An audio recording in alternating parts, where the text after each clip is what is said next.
Welcome friends, welcome to my channel Chatpatu Kathiawad. એક અલગ જ વઘાર કરી અને આજે આપણે એક દેશી ભાણાની રેસીપી જે છે રાજસ્થાની કઢીની રેસીપી આજે શેર કરવાના છીએ મિત્રો.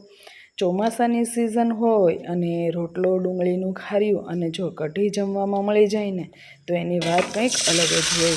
કઢીનો વઘાર કેવી રીતે કરવો, ત્યારબાદ કઢીમાં જે ડોવા માટેનું બેસણનો લોટ અથવા તો ચણાનો લોટ ને દહીંનું મિશ્રણ કઈ રીતે કરવું, કઈ રીતે કઢી બનાવવી, બધી જ ટિપ્સની સાથે આજે આપણે દેશી ભાણા માટેની ટેસ્ટી એવી એક કઢીની રેસીપી લઈને આવીએ છીએ મિત્રો.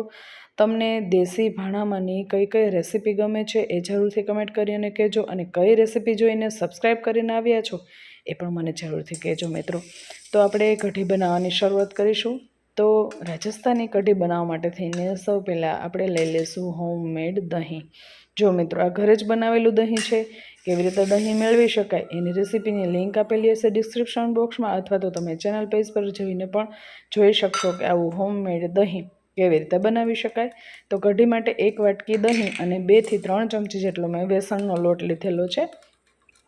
સૌ પહેલાં એક બાઉલની અંદર બે સામગ્રીને આપણે સરસ રીતે મિક્સ કરી દેવાનું છે, અને એ રીતે મિક્સ કરશું કે જેમાં જરાય પણ ગાંઠા ન રહે.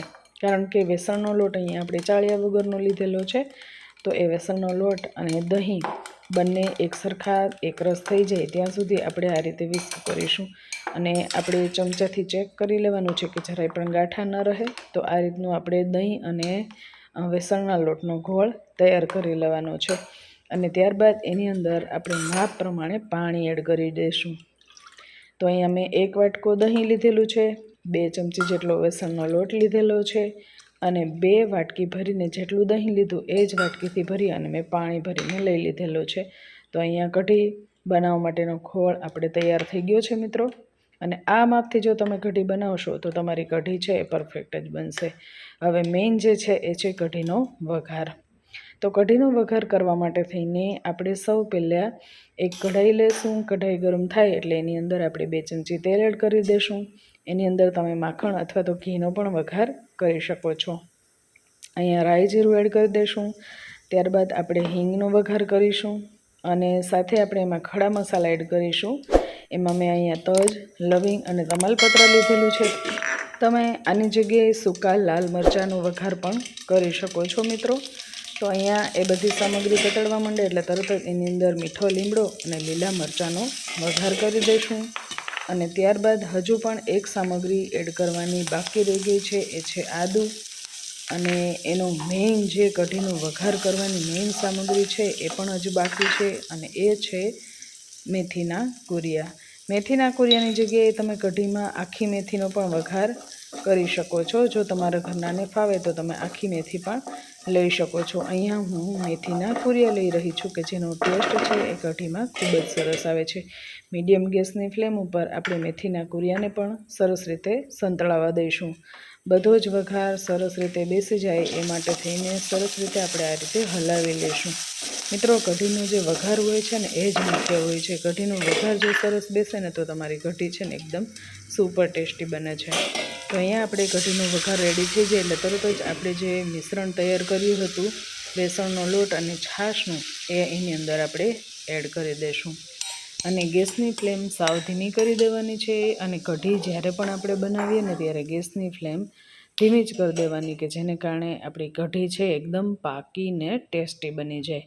જો અહીંયા વઘાર એટલો સરસ બની ગયો છે કે તમે જોઈને પણ ખાવાનું મન થઈ જાય એવી કઢી આપણી રેડી થઈ જાય છે. તો સ્વાદ પ્રમાણેની અંદર નમક, હળદર, ધાણા જીરું અને સેજ એવું થોડું એવું જ આપણે લાલ મરચું એડ કરીશું, કારણ કે હજુ પણ આપણે લાલ મરચાંનો વઘાર કરવાનો બાકી છે. એટલે એ પ્રમાણે આપણે સ્પાઇસી જેટલું તમારે કરવું હોય એ પ્રમાણે તમે એની અંદર લાલ મરચું એડ કરી શકો છો.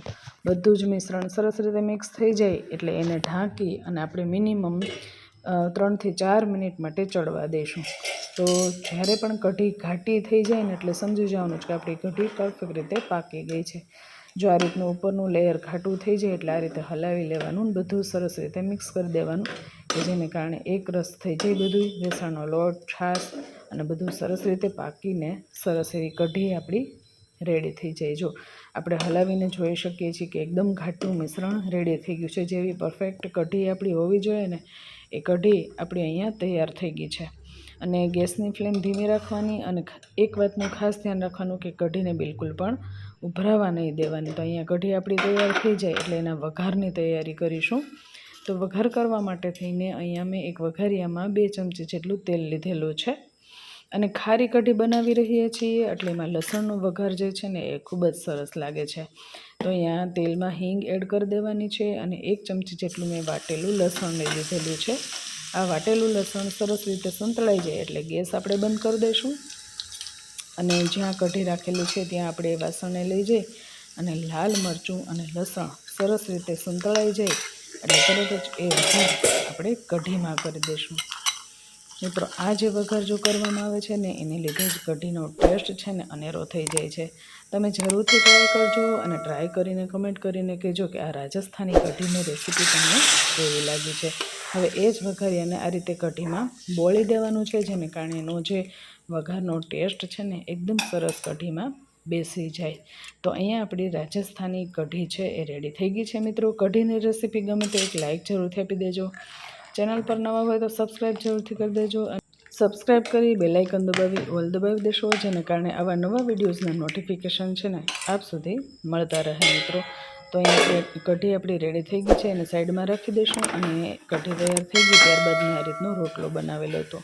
સુપર એવો ફૂલેલો દડા જેવો રોટલો કેવી રીતે બનાવી શકાય એની રેસીપી તમને જરૂરથી મળી જશે મિત્રો ચેનલ ઉપર જઈને, અથવા તો તમને ડિસ્ક્રિપ્શન બોક્સમાં પણ એની લિંક આપેલી હશે, અથવા તો તમે કઢી રોટલો સર્ચ કરશો એટલે આની પહેલાં આપણે કાઠિયાવાડી કઢીની રેસીપી શેર કરેલી હતી ને, તો એ કઢી અને રોટલો કેવી રીતે બનાવવો પહેલેથી છેલ્લે સુધી ટિપ્સ સાથે અનુસરી અને વિડીયો બનાવેલો છે, તમે ચેનલ પર જઈને જરૂરથી જોઈ શકશો મિત્રો. તો અહીંયા આપણે ડુંગળીનું ખાર્યું સરસ એવો ફૂલેલ દડા જેવો રોટલો કે જેમાં ઘી મસ્ત રીતે ચોપડેલું છે અને ત્યારબાદ આપણે સર્વ કરી છે અહીંયા રાજસ્થાની કઢી કે જે આપણે ઘરે જ બનાવી છે. એકદમ ટેસ્ટી લાગે છે, ખૂબ જ સરસ બને છે. તો ચોમાસામાં જો આવી થાળી જમવામાં મળી જાય ને તો એની વાત કંઈક અલગ જ હોય છે મિત્રો. તો અહીં આપણી કઢી પણ રેડી થઈ ગઈ છે અને સાથે જ રોટલો, કઢી અને ડુંગળીનું ખાર્યું હોય તો છાશ વગર તો એ જમવાનું અધૂરું જ લાગે છે. તો અહીં આપણે સર્વિંગ ગ્લાસમાં આપણે છાશને સર્વ કરીશું મિત્રો. તો અહીંયા આપણી રાજસ્થાની કઢી અને રોટલો રેડી થઈ ગયો છે મિત્રો. મિત્રો આ રેસીપી ગમે તો એક લાઇક જરૂરથી આપી દેજો અને રેસીપી ક્યાંથી જોઈ રહ્યા છો એ પણ મને કમેન્ટ કરીને જરૂરથી કહેજો. અને ખરેખર જો આ રેસીપી આપને ગમી હોય તો આપના ફ્રેન્ડ સર્કલ્સ અને ફેમિલી ગ્રુપ્સમાં આ રેસીપીને શેર કરવાનું બિલકુલ ભૂલતા નહીં. રેસીપીને શેર જરૂરથી કરી દેજો. તો ફરીવાર આવી નવી અને સરસ એવી રેસીપીસ તમારા સુધી લઈને આવીએ ત્યાં સુધી જય સોમનાથ, જય માતાજી મિત્રો.